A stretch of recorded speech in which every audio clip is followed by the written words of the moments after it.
Sunaria, Fiksi GMG, Denny, Uzman Engkol, Nana, Drisman, Mita Neimo, si Osap, dan semua rebahaners yang ada di seluruh dunia. Gimana? Masih suka jemput pacar pakai motor bebek? Keren. Kembali lagi bersama saya John, Still in the House, sebuah film dari tahun lama yakni tahun 1960 berjudul Psycho. Film ini mungkin adalah film psikopat paling populer pertama kali di dunia karena saat di tahun itu belum banyak sutradara yang membuat film bertema psikopat secara khusus. Penasaran? Langsung saja pasang handsfree, simetriskan pusar bahar, kencangkan celana dalam, selamat menonton dan Jackie Trot.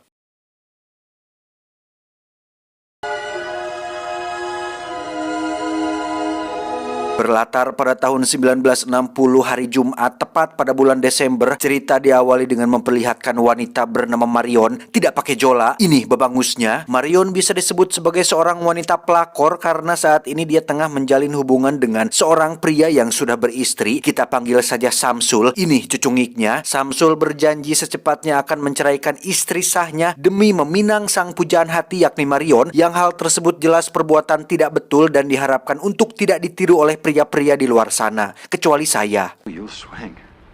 Oh, Sam, let's get married. Marion sendiri bekerja sebagai seorang sekretaris di sebuah perusahaan real estate. Kebetulan saat itu ada sang bos bersama kliennya yang ternyata cukup cunihin, dan itu dibuktikan ketika beliau menggoda Marion di depan bosnya sendiri.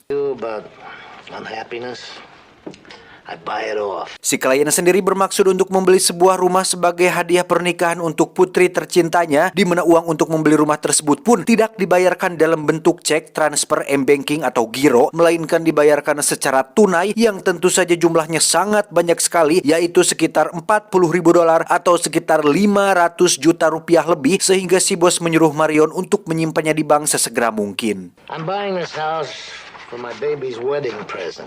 Toss the box in the bank and we got him to give us a check on Monday instead. Tak langsung pergi ke bank, Marion justru mampir dulu ke apartemennya untuk adus, di mana uang sebanyak itu perlahan mulai menggoda dan membibita Marion, sehingga mulai timbul niat jahat untuk menyimpannya untuk diri sendiri alias mencurinya, mengingat dalam waktu dekat ini dirinya dan Samsul akan menikah yang tentu saja butuh bekal untuk memulai hidup barunya. Alhasil, Marion pun nekat mencuri uang tersebut dan memutuskan untuk pulang kampung ke California tanpa memberitahu siapapun termasuk Samsul kekasihnya.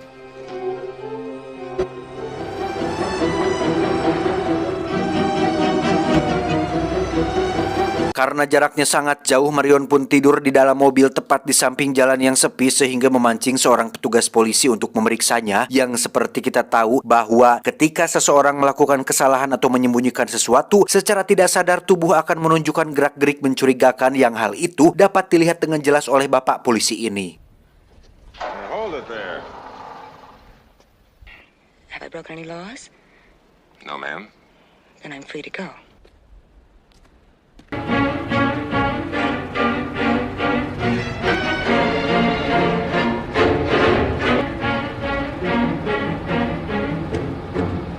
Setelah berhasil lepas dari bapak polisi tadi, Marion memutuskan untuk menjual mobilnya dan menggantinya dengan yang baru menggunakan uang yang dicurinya tersebut, di mana bapak polisi tadi kembali muncul, sehingga Marion dengan buru-buru membayar mobil tersebut dengan harga yang tidak dinego terlebih dahulu. Your car plus $700? Well, it's the first time the customer ever high-pressured the salesman.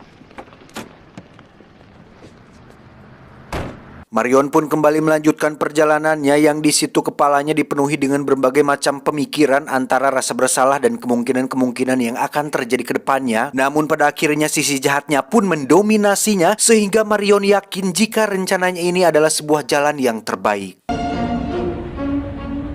Hardly even looked at it, planning and even flirting. Karena malam itu hujan turun sangat lebat dan dedelaannya menjadi tidak jelas, maka Marion memutuskan untuk melipir tepat di sebuah motel, bermaksud menginap di sana sampai cuaca kembali membaik. Dan mari saya perkenalkan dengan pengelola motel ini. Dia bernama Norman Gates, pengelola sekaligus anak tunggal dari pemilik hotel itu sendiri. Norman mengatakan bahwa jarang sekali ada yang mau menginap di sini, sehingga dengan kedatangan Marion itu cukup membuat Norman senang karena masih ada orang asing yang mau baik hati untuk singgah di tempat ini. Nobody ever stops here anymore unless they've done that. That close to Fairville? 15 miles. I get your bags.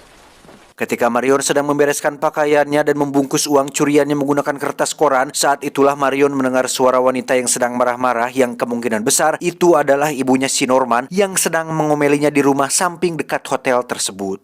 Things because they disgust me. You understand, boy?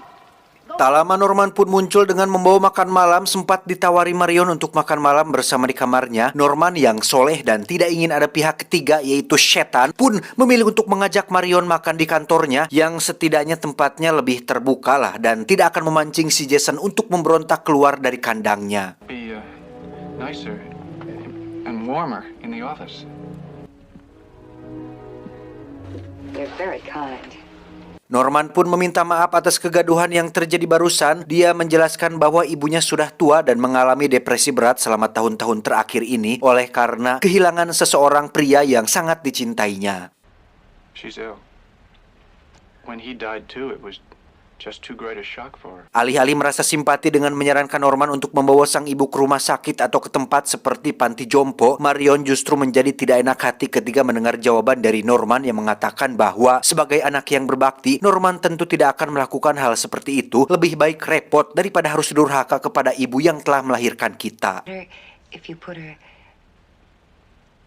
someplace. I couldn't do that. Who'd look after her? She needs me.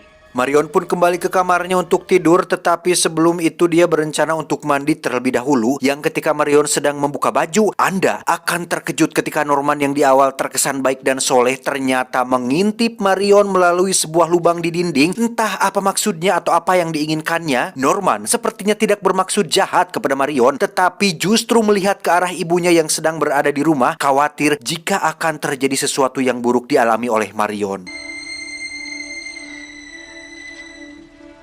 Norman pergi ke rumahnya dan memutuskan untuk berdiam diri di sana dengan perasaan resah dan gelisah, sementara Marion sedang menutup tirai dan memulai mandi malamnya. Tapi tiba-tiba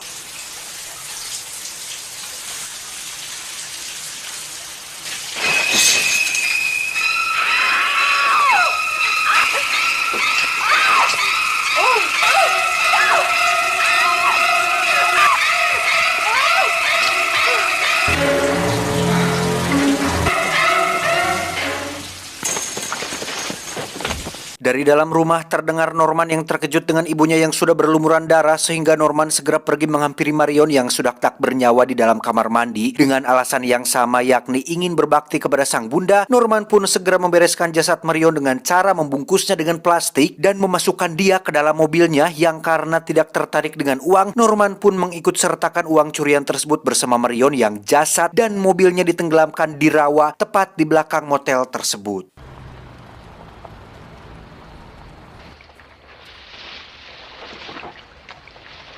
Dan luar biasanya adalah Norman justru tersenyum ketika selesai melenyapkan semua barang bukti yang ada, sehingga hal ini menjadi sebuah bukti bahwa Norman tidak merasakan rasa bersalah atas tindakannya tersebut, sekaligus bentuk dukungan atas perbuatan salah yang dilakukan oleh ibunya sendiri.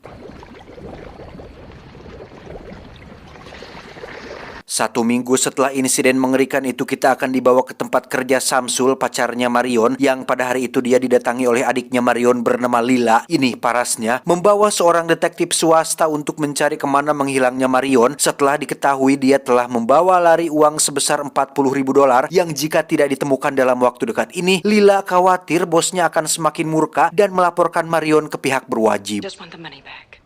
Sam, if she's here. She isn't. She isn't. Karena tidak mendapat informasi apapun dari Samsul, si detektif pun mulai menelusuri setiap hotel yang mengarah ke California, di mana dia akhirnya sampai di motelnya si Norman Gates yang menyambutnya dengan hangat dan penuh senyuman. You out to buy a motel? Ketika memeriksa buku tamu dan menemukan nama Marion tertera di sana, Norman sontak berubah menjadi panik dan gugup, bukti bahwa dia merasa bersalah sekaligus merasa bodoh karena tidak memperhatikan buku tamu tersebut yang jelas-jelas adalah bukti kuat bahwa Marion pernah singgah di tempat ini. Was she in disguise, by any chance? Oh yeah.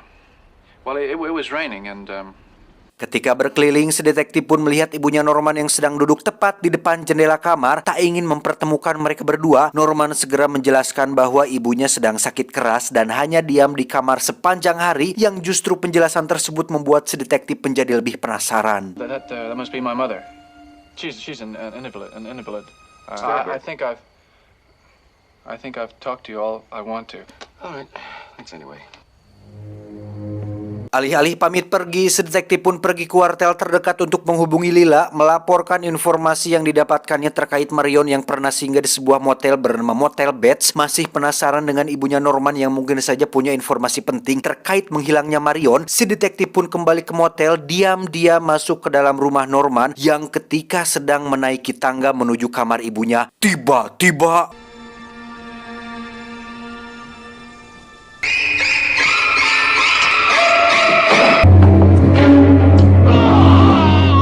beralih ke Lila yang sedang tidak tenang setelah tidak ada kabar lagi dari si detektif. Merasa ada sesuatu yang telah terjadi, Samsul pun memutuskan untuk pergi menyusulnya. Stay here.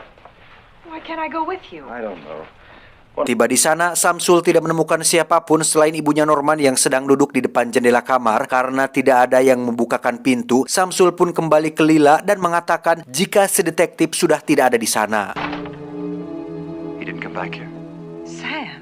Semakin curiga telah terjadi sesuatu kepada detektif sewaannya, Samsul pun mengajak Lila pergi ke rumah seorang deputi sheriff setempat untuk mencari informasi terkait kehidupan si Norman dan ibunya yang hanya tinggal berdua saja, di mana Lila dan Samsul cukup dibuat terkejut ketika mengetahui bahwa ibu Norman sudah meninggal 10 tahun yang lalu, yang upacara pemakamannya sendiri dihadiri oleh istri dari bapak sheriff tersebut. And Bates's mother has been dead and buried in Green Lawn Cemetery for the past. Kematiannya ibu Norman pun terbilang cukup viral pada saat itu karena mendiang ditemukan mati karena bunuh diri dengan menenggak racun setelah dia membunuh kekasihnya menggunakan racun yang sama. Diketahui bahwa ibunya Norman berpacaran dengan seorang pria yang belakangan diketahui sudah menikah, sehingga ketika ibu Norman kecewa dan sakit hati, dia nekat meracuni pria tersebut dan meracuni dirinya sendiri, yang mana Norman cukup dibuat shock ketika menemukan ibu dan pacarnya tewas bersama di atas ranjang di rumahnya sendiri. Norman found them dead together. In bed. Bates poisoned this guy she was involved with when she found out. Jika ibunya Norman sudah mati 10 tahun yang lalu, lantas siapakah wanita yang selalu duduk di depan jendela kamar? No, I will not hide in the fruit cellar. Put me down. Put me down. I can walk on my own. Keesokan harinya, Bapak Sheriff mengatakan jika dirinya sudah pergi ke tempat Norman atau rumahnya si Norman dan tidak menemukan siapa-siapa di sana kecuali Norman seorang. Tidak puas dengan jawaban tersebut, Lila dan Samsul pun memutuskan pergi ke tempat Norman untuk melihatnya secara langsung. Mereka berdua mengaku pasangan suami istri yang sedang dalam perjalanan dan berminat untuk menginap sebentar di motel ini. I'll show you the room then. First time I've ever seen it happen. Don't bother yourself. We'll find it. Setelah booking kamar dan Norman berada di kantornya, mereka berdua pun diam-diam masuk ke kamar tempat Marion pernah menginap. Di situ mereka menemukan kamar mandi tanpa tirai sehingga kecurigaan pun mulai kuat. Tetapi karena bukti yang ada tidak cukup kuat, Lila menyuruh Samsul untuk mengalihkan perhatian Norman, sementara dirinya akan masuk ke rumahnya dan menemui wanita tua yang sering duduk di depan jendela kamar. Wife's taking a nap, and I never could keep quiet enough for her, so Lila pun mulai memeriksa setiap ruangan tanpa menemukan wanita tua yang dianggapnya sebagai ibu dari Norman. Sementara Samsul mulai kehabisan bahan pembicaraan, sehingga ketika Norman mulai menyadari bahwa ini merupakan pengalihan perhatian, Norman pun sekonyong-konyong memukul Samsul dan segera lari ke dalam rumahnya. Menyadari Norman datang ke arahnya, Lila pun spontan bersembunyi di sebuah spot tepat di bawah tangga, yang di situ dia menemukan sebuah pintu masuk ke dalam ruang bawah tanah. Lantas dirinya pun masuk ke dalam dan akhirnya menemukan ibunya Norman sedang duduk, yang ketika dibalik tiba-tiba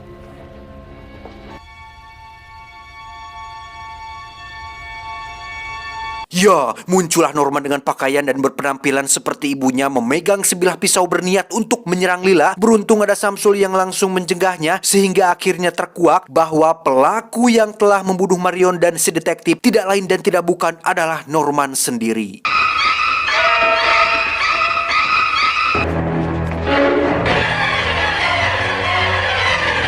Si Singkat cerita, Norman telah berada di kantor polisi dan baru selesai diinterogasi oleh seorang psikiater yang percaya jika ada motif lain di balik perbuatannya. Dan ternyata benar, Norman memiliki kelainan dengan kepribadian yang biasa disebut dengan DID, Dissociative Identity Disorder, atau kepribadian ganda. Sama seperti Kevin di film Split atau Mark Spector di film Moon Knight, Norman secara teknis telah membunuh para korban, tapi bukan karena keinginan dirinya sendiri, melainkan kepribadian ibunya yang telah menguasai dirinya dan kepalanya atau otaknya atau pemikirannya. Secara sederhananya, ketika Norman pertama kali bertemu dengan Marion dan mulai merasakan perasaan tertarik atau suka kepada Marion, saat itulah kepribadian ibunya muncul akibat alarm keamanan sebagai bentuk proteksi terhadap bahaya yang ditimbulkan orang asing. Intinya Marion dianggap orang asing yang berbahaya, sehingga kepribadian sang ibu merasa perlu untuk membunuhnya demi melindungi kepribadian Norman yang lugu dan mudah dimanfaatkan. Just to begin with.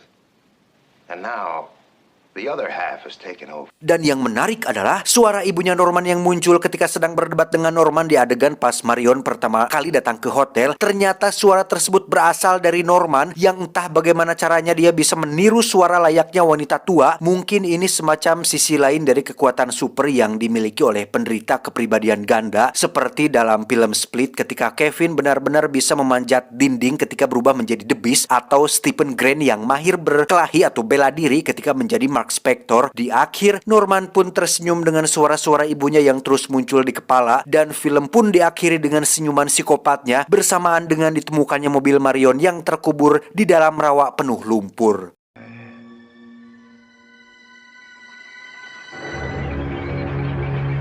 Tamat, ending yang cukup menormankan. Pesan yang bisa kita ambil dari film ini adalah jangan membina hubungan dengan seseorang yang sudah berumah tangga. Masih banyak makhluk-makhluk jomblo di luar sana yang bertebaran. Kenapa harus dengan seseorang yang sudah menikah? Terutama untuk wanita-wanita metropolitan yang dari berita seringkali saya melihat ada kejadian tentang wanita cantik yang berpacaran dengan om-om yang sudah menikah atau pria yang sudah memiliki istri. Why? Hey para wanita, masih ada saya, John. Kenapa harus cari om-om? Saya John sebagai CEO IQ7 mengucapkan terima kasih dan sampai jumpa di video selanjutnya. Adios, kacang rebus Asia Afrika.